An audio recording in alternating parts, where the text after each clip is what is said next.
Welcome to Trader Talk, where we dish out the latest Wall Street buzz to keep your portfolio sizzling.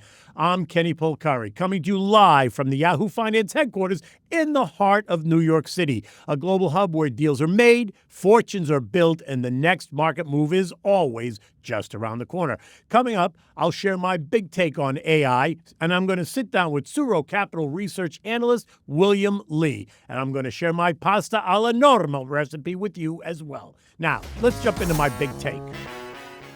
There's a lot of noise right now around artificial intelligence. The headlines hype it up, the new gadgets, chatbots, image generators, and all the buzzy AI apps landing in your app store. It's easy to dismiss the frenzy as just another tech fad, the latest toy for the Silicon Valley crowd to play with before moving on to the next shiny object.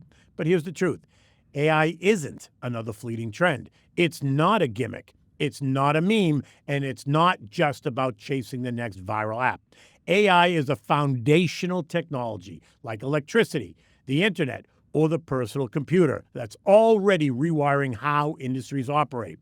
Look at what's happening beneath the surface. AI is now powering logistics, networks, crunching medical data, building safer cars, scanning financial markets, and transforming everything from agriculture to manufacturing. Corporations aren't investing billions for a quick dopamine hit. They're laying the groundwork for an entirely new economy. Companies like Nvidia, Microsoft, Google, and countless smallest players are racing to capture the infrastructure, the platforms, and the intelligence that will drive productivity for decades. And let's be clear, none of this happens without massive investment in AI infrastructure. Data centers, semiconductor fabs, energy grids, advanced networking, these are the backbones of the new digital economy. The demand for power, security, and scalable cloud storage is exploding. The companies providing the pipes, chips, and protection for AI aren't just along for the ride. They are at the center of this tectonic shift. The gold rush isn't just in the apps, but in the picks and the shovels, the GPUs, the servers, the connectivity, and the cybersecurity that keeps it all running. You're missing the point if you think AI is just about chatbots and fun filters. This is about automating workflows, making more intelligent decisions, and unlocking value in places that we never thought possible. The winners in this space won't just sell software. They'll reshape what it means to compete in the global economy. Bottom line, AI isn't a passing phase. It's the backbone of the next era of business and society. Investors who treat it as a toy will be left behind. Those who see it as a new industrial engine and understand the importance of the infrastructure will own the future. Okay, joining us today is William Lee, research analyst at SuRo Capital, who focuses on identifying and supporting high-growth opportunities in emerging technologies. Before joining SuRo in 2021, William worked at Deloitte in Washington, D.C., leading predictive analytics projects and building financial models for nonprofit clients. He holds a master's in psychology, focused on computational cognitive models, and has a deep academic background exploring how humans and machines make decisions. Please join me in welcoming William to the show. William, it's a pleasure, an absolute pleasure to have you today. I look forward to this, although I'm a little bit nervous about your psychology. Let's be real. Right? It's a pleasure to meet you, Kenny, and to be here. Yeah. So listen, talk to me a little bit. Just give the viewer just a little background on how your Deloitte training led you into where you are today. Yeah, I mean, so it's not just the Deloitte training, but I think academia as a background, as you focus on investments, they all sort of follow the same sort of idea, which is you have a thesis, and from there you have to have supporting arguments that you have to test. And so as SuRo Capital, when we go out investments, we look at sort of a very top-down view. This is our thesis out there. This is where we think are sort of the core tenets, and then that's how we support our investment process. Is SuRo just about technology and AI? No, so I can give you the genesis of SuRo, which is actually quite fascinating. So when you think about early 2000s, you had companies like Amazon and Google that going public between 4 and 6 years. What SuRo started, or the reason why SuRo started, was that once you get to about that 2010 timeline and you have the cloud and mobile revolution, companies are staying private longer. So you have Uber or Airbnb, for example. Those companies didn't go public until 10 plus years after the company started. And so you have this gulf now of about 4 to 6 years where companies are accruing massive amounts of value in the private markets. Right. And public market investors or retail investors aren't getting access to that. So that's the reason why SuRo started, is to create a public vehicle so that retail investors, public market investors can get access to these private investments. Exactly. Okay. And so as it relates to AI investing, what SuRo is sort of seeing, and what I think everyone sort of saw with mobile, is that there's this huge wave of technology that's coming out that is extremely valuable. And especially with the boom of ChatGPT at the late 2022, everybody knew that this is a transformative technology. What people, I think, had a hard time, even on the investing landscape, had a hard time trying to figure out is, okay, there's all these companies that are starting, but which of them are here to stay? So SuRo took the view of looking at the companies from the infrastructure layer, companies that would be supporting AI enablement, generative AI enablement. And so we made 3 big bets within the space, which was in OpenAI, CoreWeave, and Vast Data. Okay, and certainly OpenAI has now joined hands with Microsoft. Right. CoreWeave came public, a month and a half ago, 2 months ago, and has done nothing but shoot straight higher. Yes. Right, and continues. Actually, there's a bunch of banks this morning that came out and launched coverage, and they all have buy recommendations with 200 plus price tags. I think it's trading 185 this morning. So that's a significant, and that's up from where it came public. And so that's exciting. And then the third one was which? Is Vast Data. I don't know anything about Vast Data, so talk to us about that. So when we look at the AI infrastructure layer, we think of sort of 3 key tenets. So you have the LLMs, or the foundational models. So that's our investment in OpenAI, is that there's all these applications that are getting built on top of this core technology. And so we wanted to make an investment there. The second part is compute, right? So you need, similar to cloud, you needed compute to make any of these applications run. AI is very unique in that you need a special type of compute to be able to make that happen, which is these GPU clusters that are being built out en masse right now today. So that was our compute investment there. And then the third layer that we see, or the third pillar that we see, is data, is that the way that our data infrastructure is set up right now was sort of set up to provide, a good way to get consensus so you don't have duplicate data, that data doesn't run into one another, but it wasn't built for speed and for volume. And so what Vast is really doing, if you think of, just to bring a concrete example, if our current data infrastructure is like a cross guard at an intersection telling which cars to go and which people to cross, or which people can cross, that's sort of a slower way of doing things. You can think of Vast as providing sort of a high-speed highway, so that the data is aware of where it should be going. There's signage. People kind of can do that on their own. And the data can move to the right place at the volume and speed that AI is requiring of it. Explain something to me, because I'm just fascinated by this other kind of phenomenon that happens when they talk about AI hallucination. And so explain to the listener, to the viewer, what does that exactly mean, and then how do you prevent that from happening? Sure. So I think that's been a focus right now of a lot of enterprise AI agents, enterprise applications, is this idea of hallucination. So the idea is that, the AI is trying to make assumptions, or the large language model is trying to make assumptions based on its training and a lot of different parameters that it has. Right. And so sometimes because it's not hard rules and hard facts about the world, it can sometimes make things up. And so it makes things up, right? Right, exactly. Or it'll convince itself. And that's the hallucination, right. Just so we understand. When it makes it up, that's called the hallucination. Exactly. It'll convince itself that it's correct. It's correct, right? Because it's using a lot of generally soft or harder rules, but not like very hardline rules that like, this is the truth about the world. Right. So now you see a lot of companies, and where it's really exciting is that a lot of companies are trying to build, these guardrails, ways to make enterprise applications more reliable. And so that's a huge investment area that I think will be burgeoning in the next couple of years. Well, because it's interesting, because to your point, you just said it makes itself believe that what it says is true. And if somebody's using the AI who doesn't know, right, then the person reading it is going to say, okay, this must be true. Right. Right. So how does the person recognize that it's a hallucination, or they don't? So I think this is where you saw in what was, I think, an improvement in sort of Google's searches at points in time where folks were using AI to get an initial start on sort of a research query that they had. Right. And then they would subsidize it because they're like, hey, some of these things I want to double check, or some things I want to even go deeper into. And so you see sort of like an acceleration of sort of both sides of people using AI to sort of help them get started or go deep, and then also subsidizing that research as well. Yeah, because I think it's just fascinating. And I think, sometimes people will use ChatGPT and then they'll cross-check it against Grok, or they'll cross-check it against Perplexity or one of the other chat bot services, right? Right.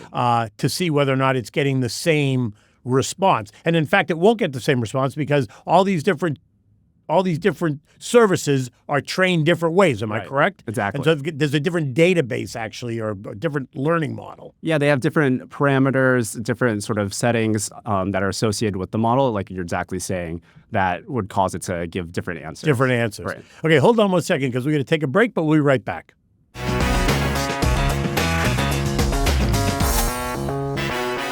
All right, so let's just pick that up from where we let off. That the hallucinations are going to give, or the models are going to give different answers.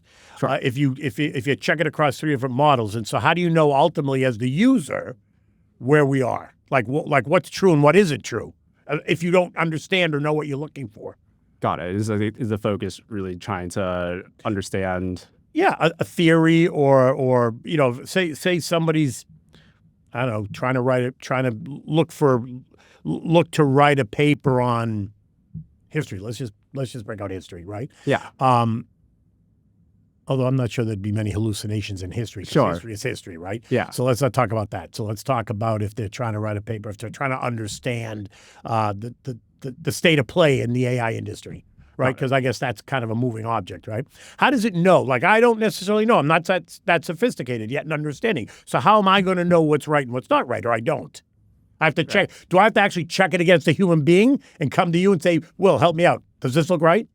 Right. I think that there's folks that are, looking and understanding that some of these responses, aren't always accurate. But what you're seeing is a massive acceleration, at least as these AI models are getting better, that those errors are becoming less and less frequent. Right. And I think what is happening, and at least what we're seeing on the investment side, is that a lot of money right now and focus is going into making these AI models or tools enterprise ready, which is less mistakes, trying to set up guardrails, hard rules, so that it can give you accurate answers that you can trust and feel comfortable launching within your enterprise. So do you have faith? Do you think that that's actually possible?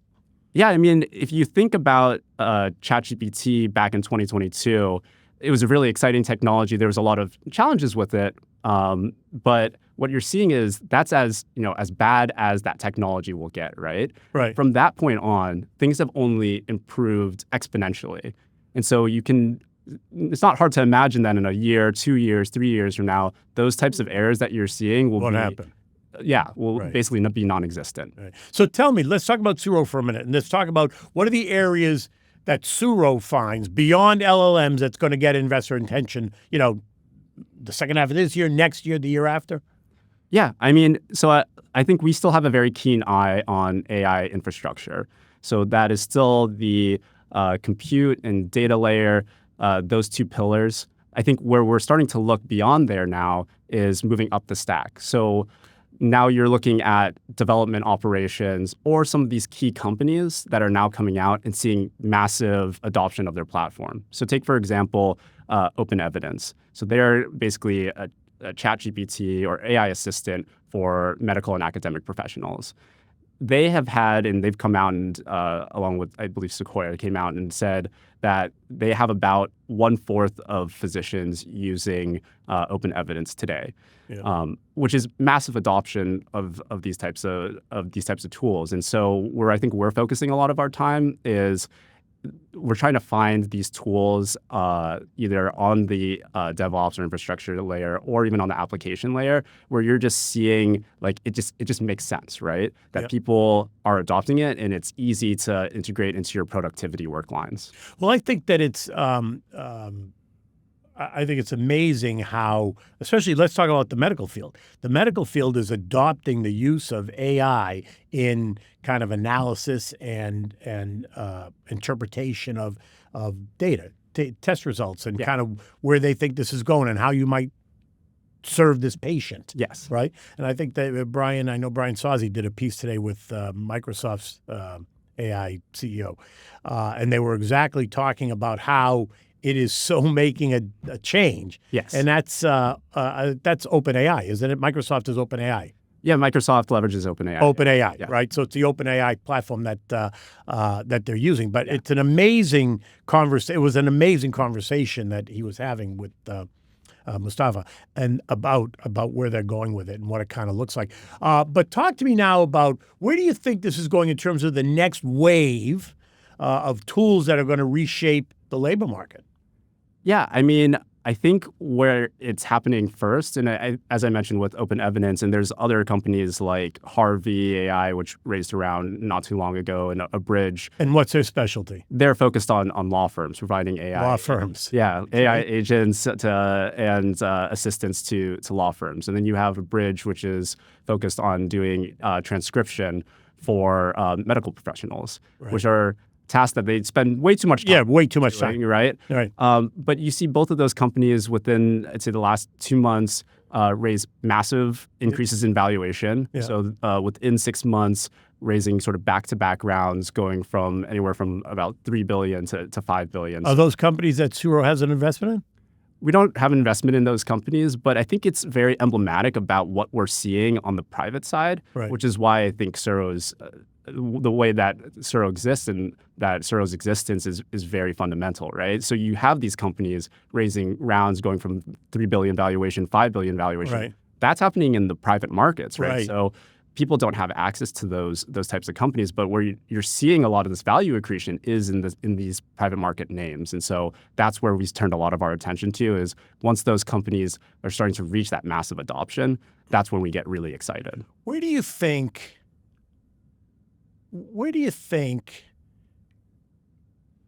human jobs are going to go in the future? Do you think there's going to be just a change in the jobs that humans do, or do you think there's going to be an elimination of jobs? So, I mean, after many of these types of like transformative technologies, you can think of Industrial Revolution and I'm sure many other people have given this example, is people at those times thought that this is the end. This is the end, right? Machines have taken our jobs. Right. And so, I mean, people can speculate whether this time is different, but historically it proves out that the labor market is quite sort of resilient and adaptive to these types of productivity shifts. And so I think what you'll see is sort of the same type of shift in that there will be new types of jobs, or maybe the types of jobs that are out there, things that we're not even thinking of today. So right. So let's talk about where you think, and maybe you have a view on this, is where's regulation going to go in terms of AI? Yeah, I mean, so regulation, it seems like they've taken a little bit of a backseat to trying to figure out the best way to regulate AI. But I mean, it's definitely a moving target today. So it'll be interesting. There's sort of push and pull on what is sort of the best way to approach AI regulation, because you don't want to stunt growth. No, but there have to be some guardrails on regulation. Right. No, absolutely. It seems like people are still trying to figure out what I think all the pieces of AI technology and what are sort of the key components that really make up that recipe from the regulator side. And I think from there, they'll try to figure out the best way to regulate it. But you know what the problem there is it changes so quickly. The regulation can't keep up with it. By the time, they're focusing here and then suddenly it changes, they got to change the whole conversation is going to shift. Right, exactly. Right? And I think that's the argument on the other side of why would you set very hard and fast rules when this technology is still, I mean, ChatGPT came available to the public in 2020, late 2022. And so you're trying to now regulate this technology that's only been out into the public for only a few years now. No, I hear you. It's funny because ChatGPT, I think, was the very first one, but then there's, Perplexity, and then there's Grok now on. By the way, I think that the Elon Musk's Grok chatbot does a very good job. I actually now kind of play them back and forth between Chat GPT and Grok to see who comes up with what answer and which one do I think actually answers the question better. And I'm sure there are a bunch of others out there that I could be using or that I could be trying. But you have to have. I only have 24 hours in a day, right? Yeah.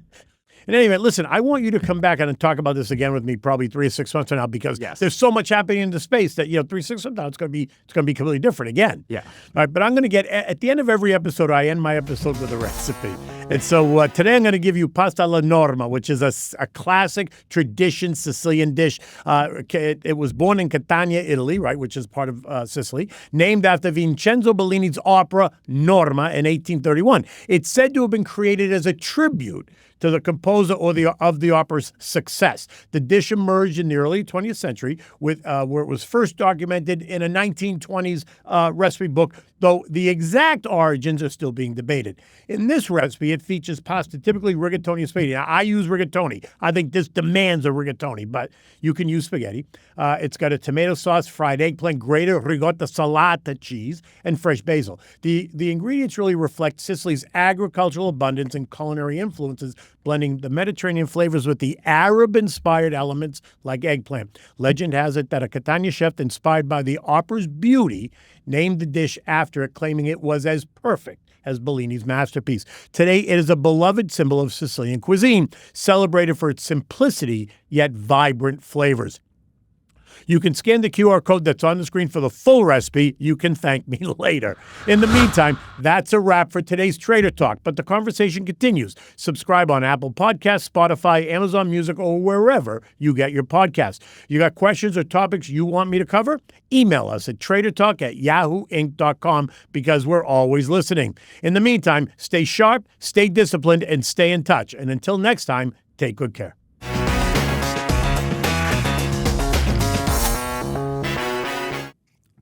This content was not intended to be financial advice and should not be used as a substitute for professional financial services.